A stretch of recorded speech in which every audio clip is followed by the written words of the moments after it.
beautiful people, what's good, what's poppin'? Happy Friday, happy end of the week. We finally made it to the end of another week and the weekend. I hope you had a great week. I hope you accomplished some great things. If your week did not go the way you planned, that's okay. Come on. Let's flip that frown upside down, shall we? So we're gonna get a video watched today. Let's go ahead and hop into it. So I think I've said this in another video. I don't know. I don't remember. I don't recall. I'm not 100% sure if I did. But I love true crime.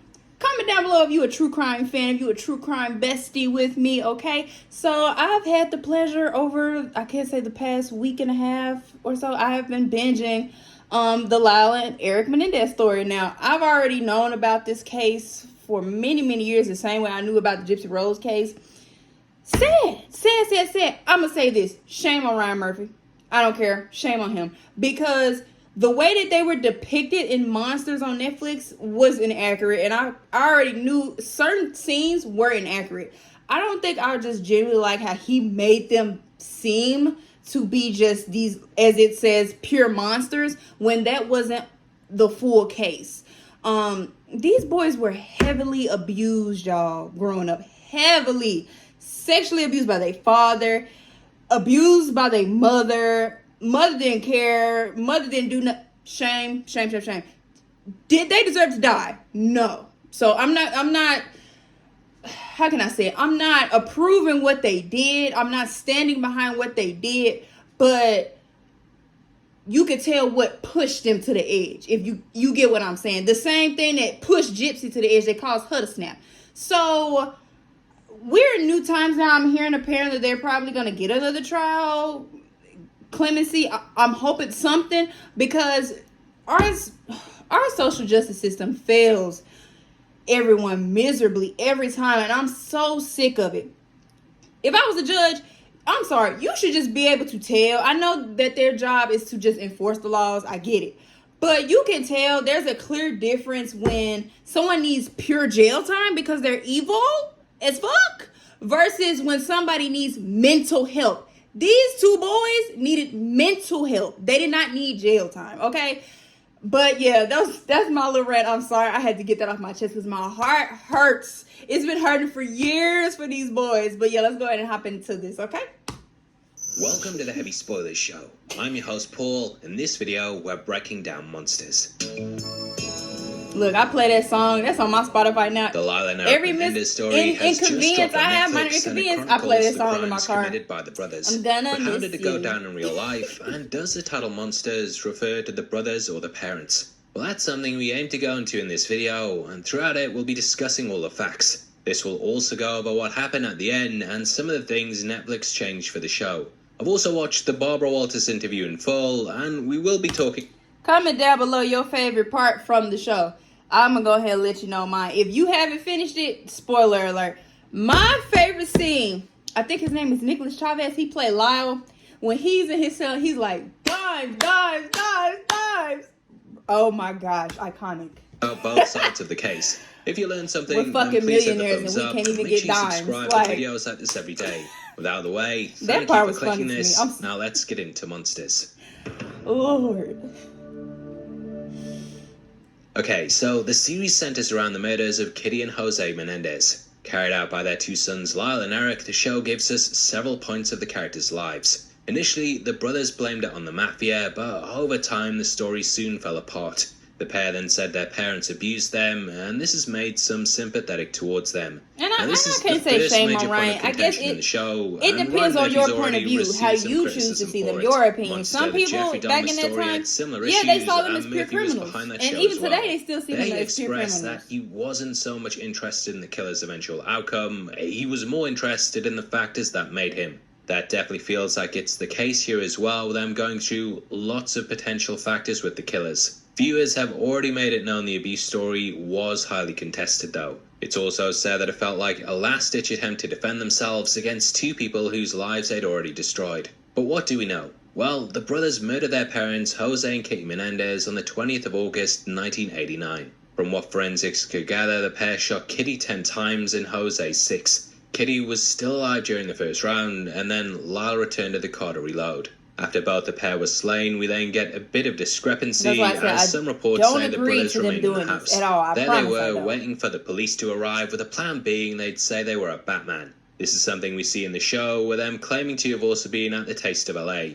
Now, whether they went there or not, again, is something people go back and forth about, but the show painted out that they did indeed travel out into the night. It's believed that the pair thought people in the neighborhood would hear the shots, and they'd then return home to the scene of the crime to the police. This is something they discuss in the episode. Okay. However, as we see, things didn't go that way. Yeah. Like we see, though, they ended up calling the police, with a play on the call being in the series. Don't kill my parents. Pardon me? Don't kill my parents. Were they shot? Yes.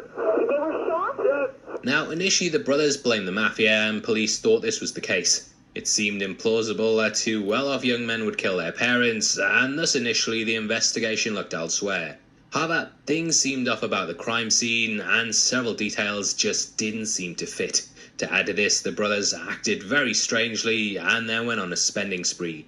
According to reports, yeah, they spent that over definitely didn't help their $700,000 case. in Yeah, just that a few didn't help months. at all. As we see, they hire expensive tennis coaches, with Erik competing in a series of tournaments in Israel. They picked up bottles of champagne, bought Porsches, and Lyle also invested in several businesses. This included the Chuck Springs Street Cafe and a wing restaurant in New Jersey. He also picked up a Rolex watch, and the pair attended several basketball games. This included getting front row seats at a New York Knicks game. And I saw somebody on TikTok, they had this card, y'all, and they said, you clearly see them right here in the middle left. And I could not believe it. I'm appearing in the background of Mark You might want to Jackson's hold that trading card. card. I think it was a young lady. You might want to hold that card, girl. Might be worth something. Well, it was the same life before or afterwards. With more money.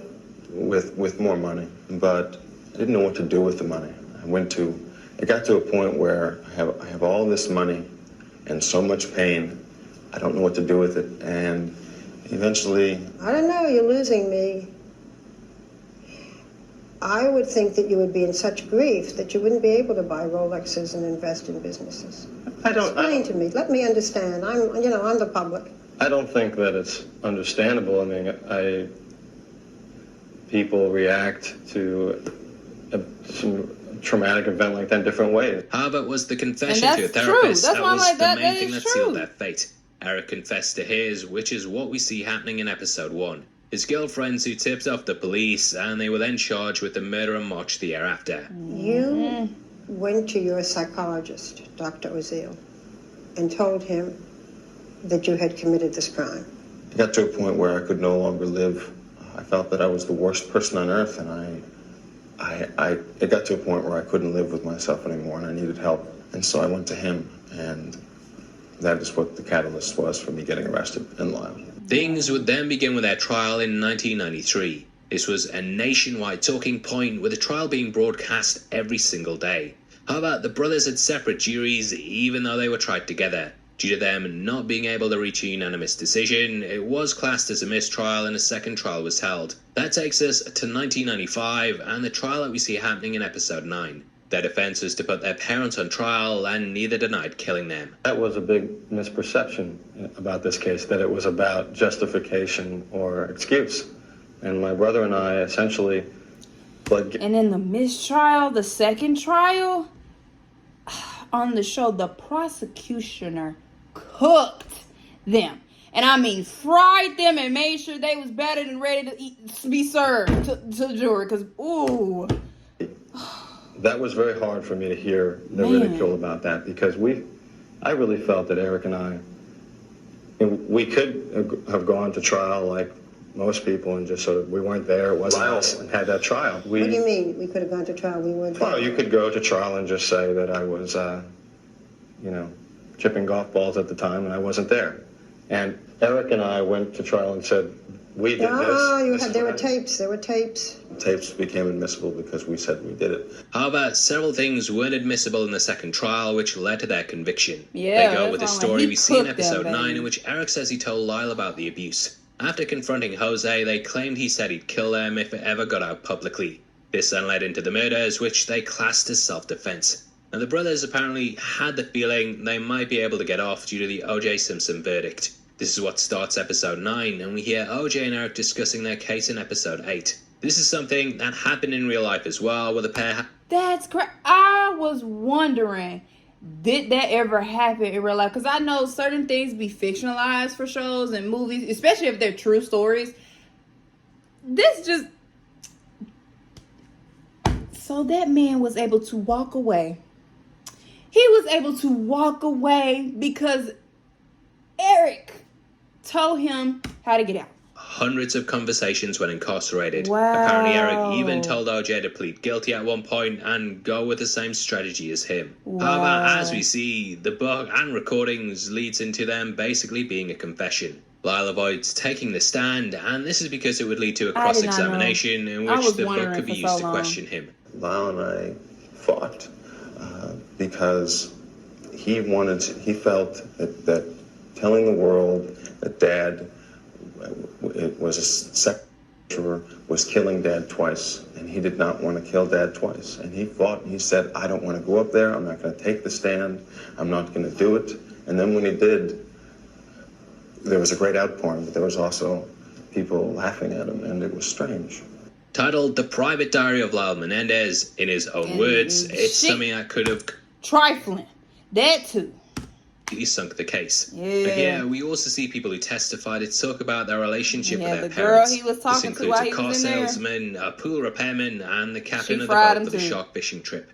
This basically played off the real-life trial in which several witnesses came to their parents' defense. On top of this, Erik's friend Craig discussed how the pair wrote a play about a character that murdered his parents in cold blood. This, on top of being fans of the Billionaires Boys Club, painted out a fantasy of how Erik was fascinated with killing his parents. On top of this, we know Erik was also aware of the storyline before its release because it was based on elements of their friend's life. That is, Brian, whose parents were killed for money, and he takes the stand to reveal the truth. It turns out that Lyle wrote a letter to him asking him to testify in their favor. This ended up backfiring, and it painted out him as being even more guilty. Yeah. Now, another element we see is that the jury is given one of two options. That is, life without parole or the death penalty. It said that after being found guilty, the jury viewed them as spoiled brats, and several of them were adamant the pair should be killed. As we see, one gets so worked up about this she has a heart attack and thus ends up being replaced. The replacement was then more sympathetic and felt like the pair weren't violent people.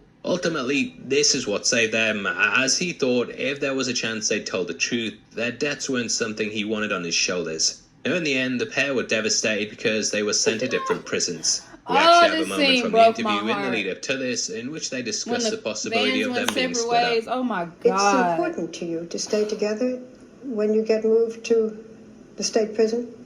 Very important. That is what's gotten us through these 6 years and through our life. That's all they had was each other. The family That's all they had. Erik and I grew up in, we had to be there for each other throughout, and it really created a bond that gets us through very rough periods. Some people might say, why should we put them together? I mean, look what they did. They should be punished as much as possible. Let's separate them. What do you say to that? You know people will say that, some.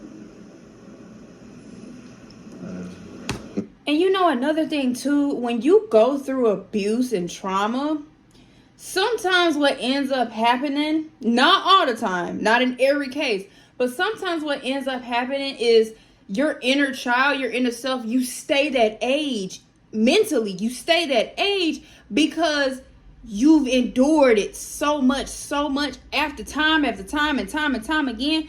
You're mentally stuck at that age. So you make decisions like that. Sometimes you make drastic decisions like that if you feel like your life is in danger. It was awful. And I wish I could go back. We will spend the rest of our life in prison. Like they said in the show, another spoiler, click off if you don't want to hear it. But if it was the Menendez sisters, they would have walked free. And it's true. And it's because people are more easily and readily to believe young girls when they say, oh, I've been touched, I've been molested, I've been raped, this person did this. Because it would make sense for it to happen to a girl in today's time and age. And even back then, it's more believable for it to have been a woman. But this is why men and boys, they don't speak up when they are sexually assaulted or molested. It's because they get fried, or it shouldn't be seen as a bad thing because you're a boy, you're a man. I'm sick of this world. We're not I'm put in the just same tired. I'm tired of this prison. world. Look, I'm gonna say this, and you can take this piece of advice from me. Just because it did not happen to you first does not mean it is not true. If you get what I'm saying, it does not mean it's not believable just because it didn't happen to you first. There's a good probability I will never see him again. And I just heard, I think on that, Facebook the other day that they've been reunited after like 35 plus years. some things that you cannot I was take, so and happy some to hear things that. That warmed my you can heart. endure. With everything taken away, it'd be the last. It's the last thing you can Because they take. told family members, Walters family was members wild did like that. nothing. She Absolutely did her job, nothing. though. I can't even be mad. Just a normal. I'm just a normal kid. Oh, Erik, you're a normal. Hell, and even the family members in the case, and I'm probably just gonna watch the trial all over again after this to just remember it to the T. But I could have sworn when some of their family members took the stand, they had said yes, their father could be very rude, very demeaning, very condescending, very abusive, very emotionally abusive, very verbally abusive. So we just gonna overlook all that, and their family members. So their firsthand family at that. Just breaks my heart. Kid who killed The your whole parents. situation. I know. Which reminded me a lot of... We're just normal men. What do you mean, normal men? We're just innocent men. Yeah, check out the interview, because it's crazy. Now, later on in the episode, they also mention the wedding bells that Lyle could be hearing soon. Do either one of you have girlfriends? Do either one of you have someone who cares particularly about you now at this point in your life? I do. I You have do? someone who I love very much and is a saint to put up with everything that comes with this. Can you tell us who she is? Yeah, her name is Anna Erickson, and I hope that we can get married, even though it's a very limited relationship because of where we are. The exchange of love and sharing. Did they ever get married? It keeps you in touch with yourself and softer, and otherwise you can become very hard and cold in here. Now, as the realization dawns on them, we hear Milli Vanilli's I'm Gonna Miss You. The group appeared throughout the series, and I wondered if that was intentional. In case you don't know, both were exposed for lip syncing and not singing their songs after winning several accolades. This could be akin to the fake facade the pair put into the world, but yeah, I might be looking too deeply into that. Now, it turns out the lyrics were the last thing Lyle said to his mother, and it brings things full circle from the memorial in episode 1. Yeah. Huge shoutouts to Brainpilot for pointing out that they also had Lyle wearing Jose's shoes. There was a documentary that went over how Lyle said he'd finally filled his father's shoes, which again was something that seemed like a red flag. Now, the final scene of episode 9 replays things on the boat, but this time we see things from Jose and Kitty's perspective. This leaves things far more ambiguous and shows the parents in a really good light. They're working on their marriage after the affair, and Jose wants to run for Senate. Kitty could go back to working as a journalist, and it seems more optimistic. Kitty then calls over to the kids, but Jose says to leave them when they don't respond. As we see, they're talking about the murder, which is when we cut to black. Now, to complicate things further, we know how real-life events develop beyond the show. Their cousin Annie Cano stated that he received a letter which supported their side of the story before the murders ever happened, saying things were happening and that it was worse now, painted out as a scared boy who worried every night his dad would come in. The letter said, "Every night I stay up thinking he might come in. I need to put it out my mind. I know what you said before, but I'm afraid. You just don't know Dad like I do. He's crazy. He's warned me 100 times about telling anyone." Though Andy testified the letter wasn't admitted, but it still stands as one of the key things that sways opinion. There were also allegations from Roy Rossello, who claimed Jose sexually assaulted him. He said he was drugged and assaulted when he was 14, and during a docuseries pointed to a photo of Jose and labelled him as a predator. Now, after the events of the show, we know the brothers were united in 2018. This marked a reunion after 22 years. Allowed to serve their sentences at the same prison, they were then moved into the same housing unit. Since then, they've filed numerous appeals, including one that has the testimony of Roy Rossello. However, the pair still remain in prison, and it's unlikely they'll ever get out. Either way, that wraps up the video, and in the end, I'd love to hear your thoughts on the show. Please drop a like on the video, and if you want to support the channel as a member of the Spoiler Society, then please click the join button. Support heavy You get spoilers, early access right? to videos every week, and it goes a massive way towards helping us out. Now, if you want something else to watch, we've got a bit more... Y'all go support heavy spoilers. But yeah, that was Monsters, the Lyle and Erik Menendez story. Real life versus Netflix. Ending explained. Like I said, just heartbreaking altogether. The whole situation. Like I said, if it was two girls, would it have been any different? Probably. I'm guessing since they were sentenced to life. Like I said, I know you can't believe everything on social media. I just saw recently that they had a chance for going up to be resentenced. I don't know. Let me know down in the comments, guys, below any updates that you heard about that case regarding, a new trial possibly in place. But I'm under the impression, normally if you get life with no parole, that's it. That's a wrap. You don't get a second chance.